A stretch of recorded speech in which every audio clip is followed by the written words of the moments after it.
In this video, I apply the finishing touches to a vintage lifelike mannequin. In previous videos, I demonstrated painting an expressive eye, an easy eyebrow technique, and now the finishing touches where this realistic mannequin becomes lifelike.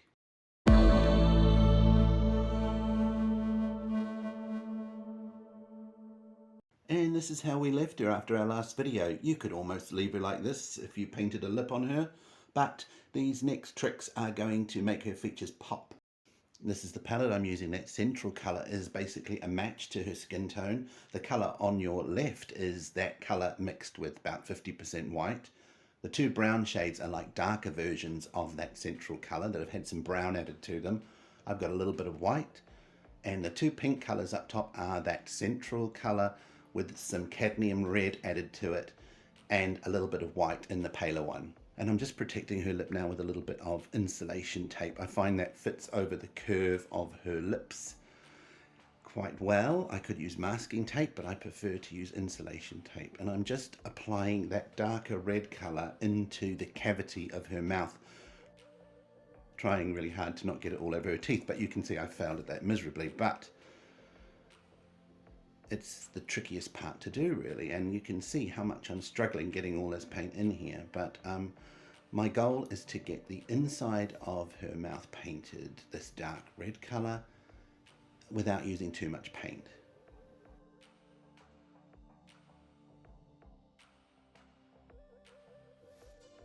Now that's actually just a bit of dried up paint, so I'm just going to pick that off, and cotton buds are great here to just kind of scrape it off.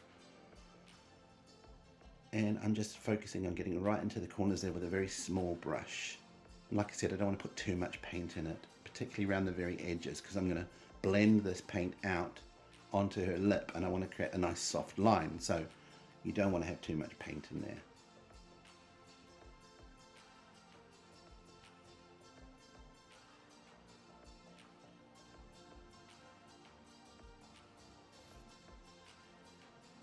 Always good to have cotton buds on hand for this. Right, and you can see since the last video I've actually painted over her bottom lip with a similar flesh tone paint. You remember she had some white paint on her lip, which was just, I accidentally got it on there when I painted her teeth white. Now I'm just getting in that lip line where it meets the teeth, trying to get a nice amount of paint on there, but as I said before, not too much. I apply the paint with one brush and then I soften it with another.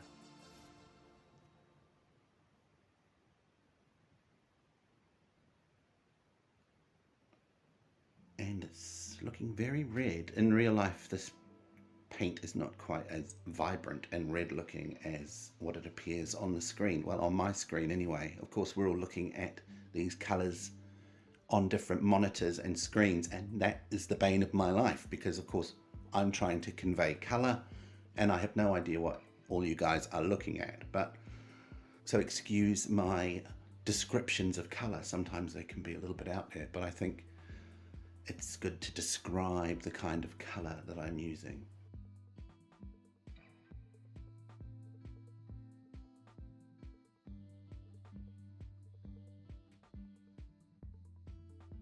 Now I'm just softly blending that color out onto the lip surface. And I'm using my favorite little brush. Every video I go on about this brush. And if you want to find out what brushes I'm using, I've gone over them a lot in my previous videos. So just watch those videos and you'll find out more about the brushes that I'm using. And they are exactly the same brushes I've used for all of my videos so far. Right, a little bit in this corner here that I just want to get right in there. And I'm just dragging it out towards her face from the inside of her mouth rather than the other way around. We want this line to just, well, not really be a line, but we just want the paint to taper off slightly. And now I'm getting that angled 3mm brush and I'm just smudging it out a little bit.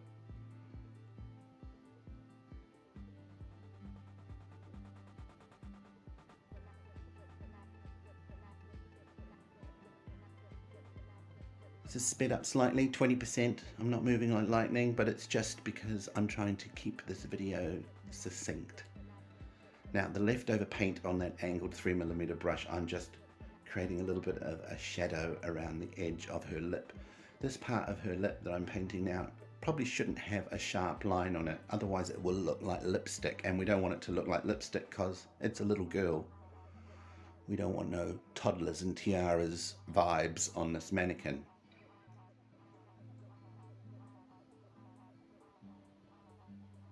So my goal here is to paint a lip that doesn't look like lipstick, quite natural, but at the same time has some interest to it.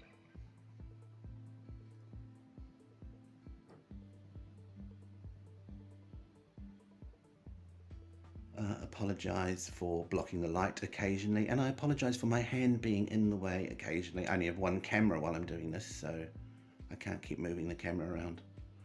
Otherwise the video will take me days and days and days to produce.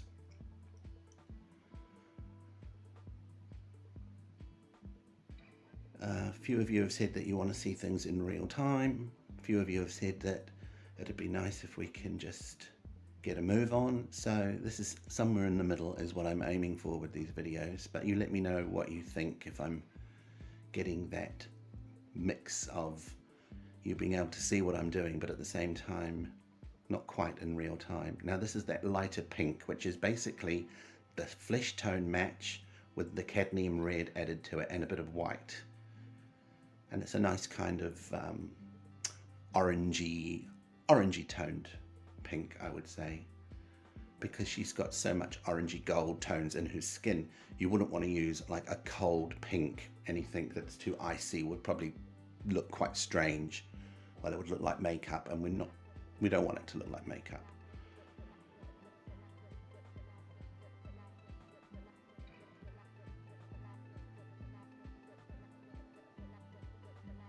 Like a blush pink is what I'd call it.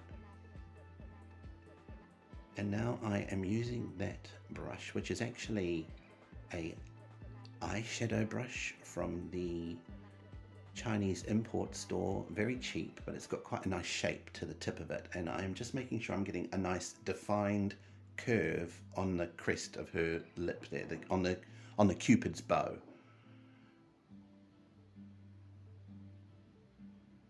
I think is what you call it.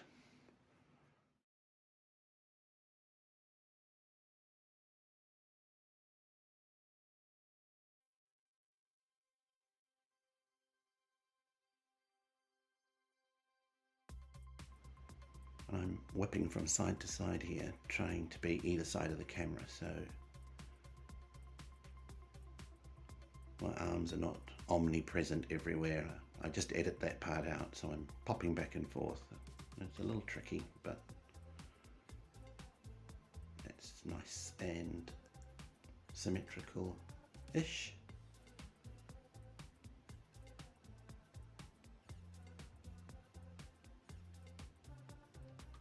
Now, I've just taken that light colour and I've added a little bit of white to it, and I'm just swiping it across her bottom lip there, just to sort of mimic the light catching her lip.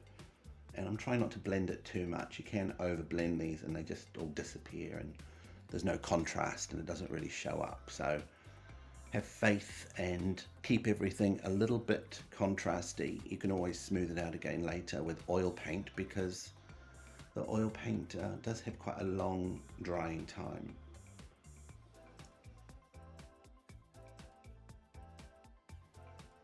And I'm trying to create just a little bit of the effect of some light catching the top of her Cupid's bow there. So that's what's going on here. I'm using a very small, fine brush and trying once again to not overwork it.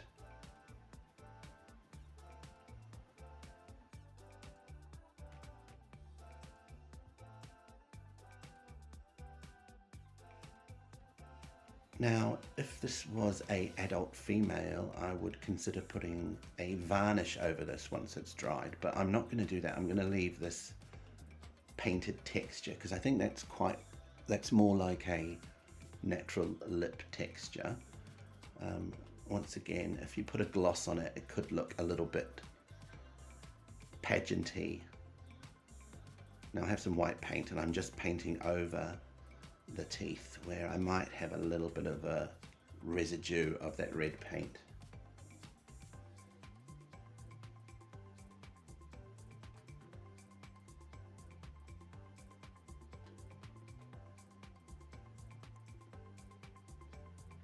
And there we go. Now I've got some of that white paint, very little bit of it, and I'm just putting it back in the corners. I know I did this in a previous video, but I just want to make it pop. And I'm going to put some shimmer powder over this, so it really, all it's doing is it's serving as something for that shimmer powder to stick to. More on that coming up.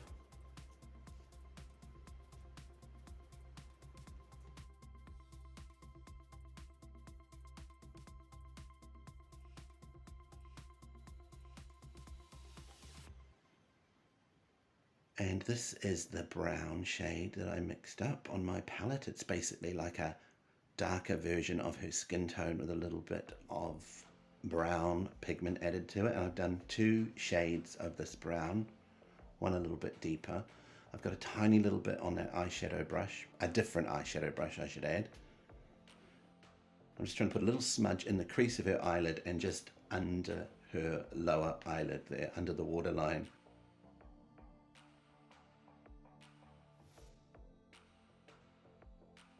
Now this is that light flesh tone, and I'm just applying it to the cheekbone, just to the very top of it, a tiny little bit of it, not too much. Putting it on with one brush, and I'm going to blend it out with another.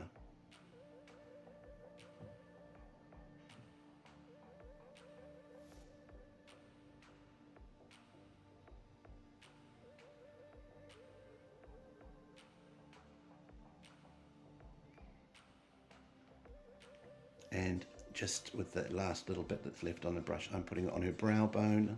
Barely noticeable probably, but why not?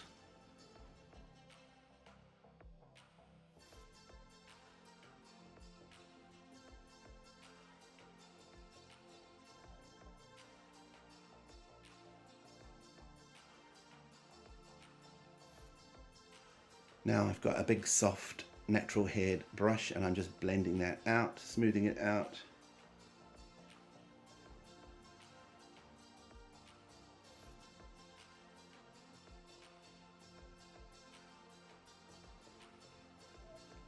Now this is the flesh tone match that I am just painting over the bridge of her nose here, just starting with a very small amount and having it heavier in the center of where I'm painting, and I want that to just blend out to what's already there. So I'm just slowly building the paint up here, coming up to the top of her brow bone and around her eye socket, and just trying to make sure that I don't have too much paint in this area, and obviously not going over that white that I had just put on previously.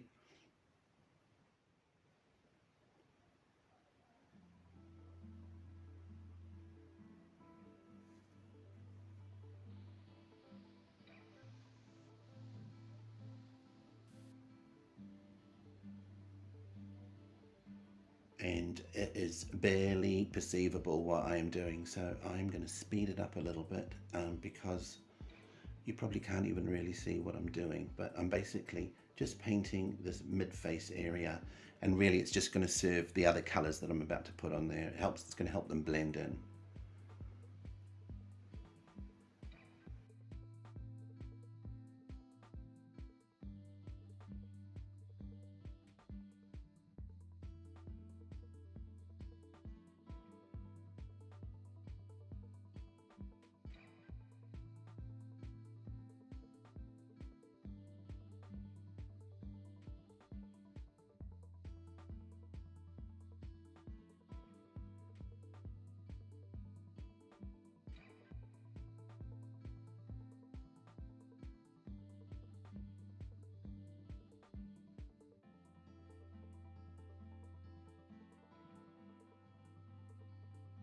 And just blending it down onto her jawline just a little bit.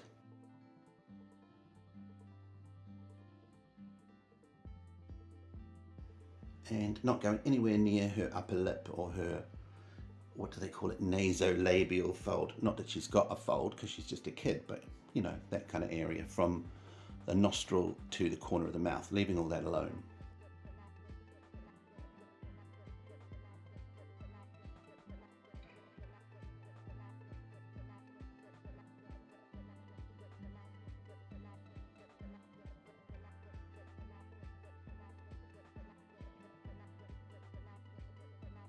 This is a very soft blending brush, once again from the cheap store, and I'm just putting a little bit of that dark red colour that I painted inside her mouth on the apples of her cheeks, and I'm using a bigger blending brush to just softly blend it out up and away from the middle of her face. You don't want to have this red on the inside of where her pupil is, if you know what I mean, towards her nose. You want to keep it on the outer part of her cheek. And once I know I've got a nice even amount on, I put a little bit more on. I just go a little bit slowly with this because once you put red on top of this flesh tone, it can be very hard to take it away.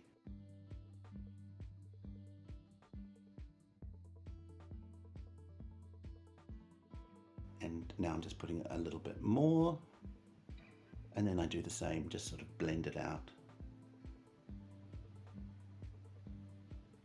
And the power of blush is incredible. You can just see she looks a lot more lifelike now. She's got a little bit of red in her skin tone. Without the red, you kind of think something's not quite right.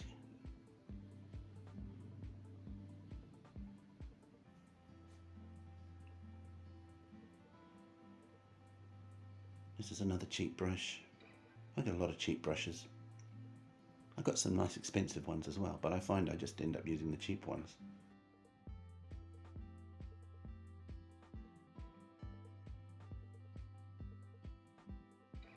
Now I'm putting a little bit on her nose, just like where the sun would catch it.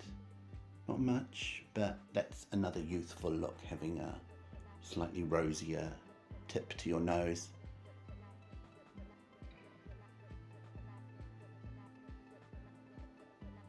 And a little bit on her temples, trying not to get it over those nice eyebrows that we painted in that previous video, but it's looking a bit orange there, so I just put a little bit of red over it to make it look a bit more human.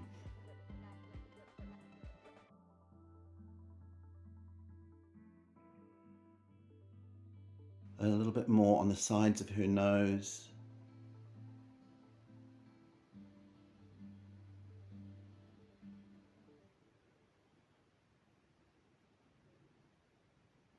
And this is my palette after I've done all that, and you can see these two browns. I've added some turpentine to them, or mineral spirits, and now I'm going to paint some freckles on her. And you might have noticed there's two different tones there, and I'm using the lighter tone first and using the end of a brush and basically just putting little spots everywhere. I'm trying to sort of keep them more to the sides of her nose, not on the bridge of her nose so much. For some reason they don't read very nicely, I think, when they're on the very bridge of her nose.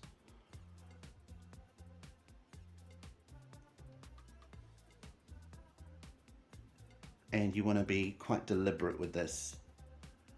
The paint, having the mineral spirits mixed into it, creates a lot more of a defined spot, and you want to go in there, stab it on there, and then draw away really quickly. If you're hesitant about it, you can end up with a little bit of a different look. Now I'm just using a cotton bud to soften them a little bit, and once the same thing, just going in there, stabbing them and taking it away.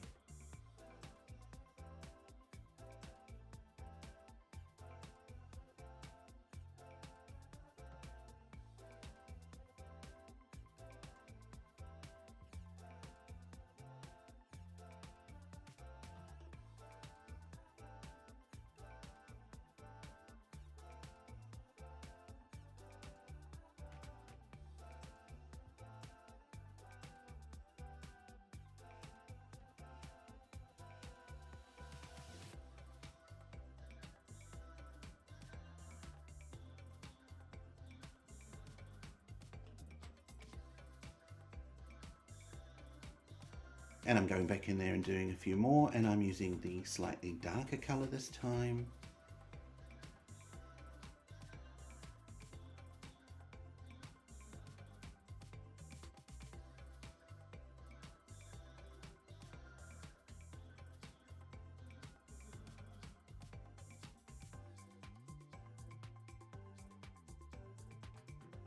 And I've just sped it up because you don't need to see all that in real time.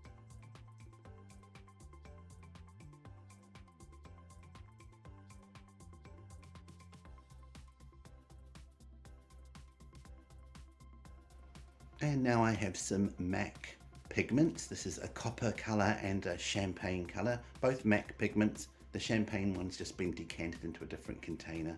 You can see it's got a nice beigey kind of color, very pale but with a little bit of a beigey effect to it. And this is the next day where the paint is 90% dry, and I'm just working a little bit of this pale champagne beige color into that white paint, just a small amount of it.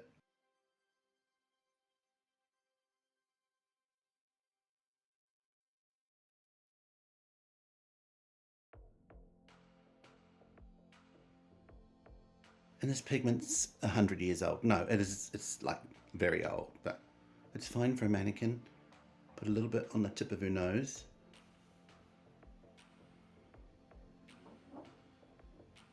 Tiny bit on her lip, not much.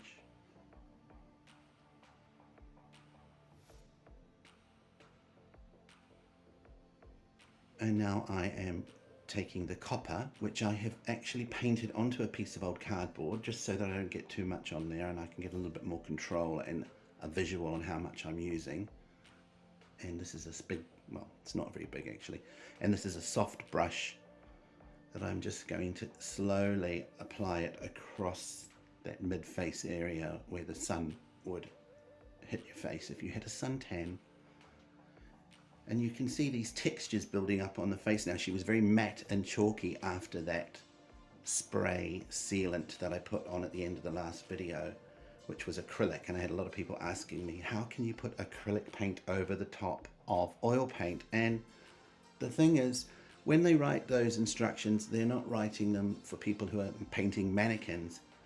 They are creating those instructions for people who are doing furniture and things that need to last for forever, to just take the shine off a bit of oil paint. That acrylic sealer is fine as long as the paint is dry underneath it. It will do the trick. And now I'm working at putting those textures back in her face, but only where I want them.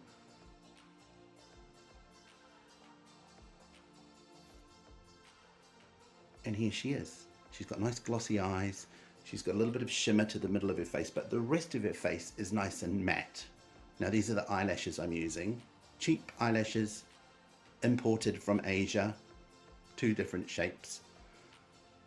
And I'm using 5-minute epoxy glue to apply these eyelashes. And I just want to show you the way this glue works. I'm sure you've all used it before, but you can see how runny it is when it is first mixed up. And then after about 4 minutes, it starts to get a little bit chewier, I call it. And this is where I like to apply the glue. And that is because it will hold the eyelashes in place better. If you put it on when it's very runny, sometimes it can be quite difficult, especially if those eyelashes are quite thick and heavy, for them to hold in place. But if you use this glue, when it's starting to get a bit stringy and chewy, you'll have a lot more luck.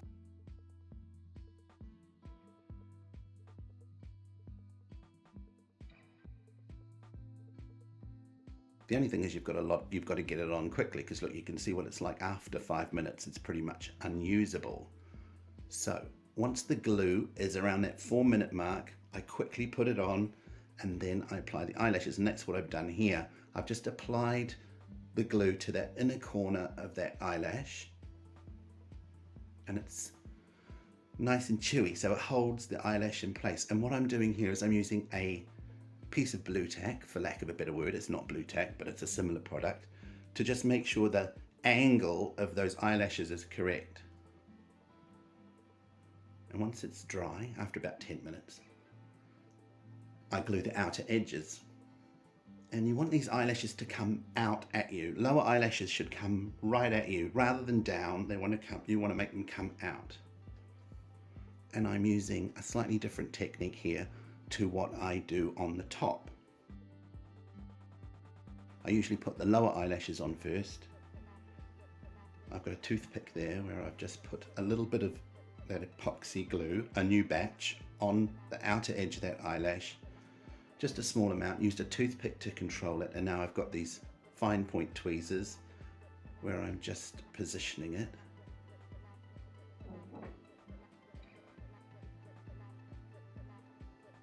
And you can use a piece of blue tack again just to hold that in place. These eyelashes are so fine and sparse that I'm not really having much trouble with that with these. But like I said, if they were heavier eyelashes, the blue tack is a really good way of making sure they set in the right position. You can see it a bit clearer here. I'm just using a toothpick to put that 5-minute epoxy on there, and you can see it's quite chewy because I mixed up a new batch and it was about 4 minutes in, and I've just popped it on and I'm working pretty quickly. I have lots of little bits of cardboard that I mix very minute amounts of 5-minute epoxy on every time, practically. Now here, now I'm using a slightly different technique for these upper eyelashes. I mixed the 5-minute epoxy. It's been about 3 minutes and I'm quickly getting it on the actual eyelid this time, using a toothpick obviously, trying to be pretty quick about it. I've put a little bit of that same batch of glue on the eyelash. It's probably been about 4 minutes now, so we know it's starting to get quite chewy, and I pop the eyelash on, and I'm kind of using the 5-minute epoxy as though it is contact adhesive, the kind of glue where you put it on two surfaces and stick them together, and that worked very easily. I was expecting to have a fight with this because, you know, I'm filming it, so of course it never goes the way you want it to. But look, here is the other eye, and you can see it a little bit clearer here. And look at what that eyelash has done to that other eye there. My husband and I call it the power of the eyelash, because it's incredible what happens as soon as you put an eyelash on a mannequin. It looks so much more realistic and so much more together. And this eyelash was pretty much exactly the same way, but I mixed up a whole new bunch of glue obviously and waited for it to be just at that right moment. And you can just adjust it a little bit. And that's pretty much it. Thank you for watching this video. Please like, comment and subscribe and all those things. I really appreciate your help keeping my channel interesting, and I'll see you again soon. Thank you very much.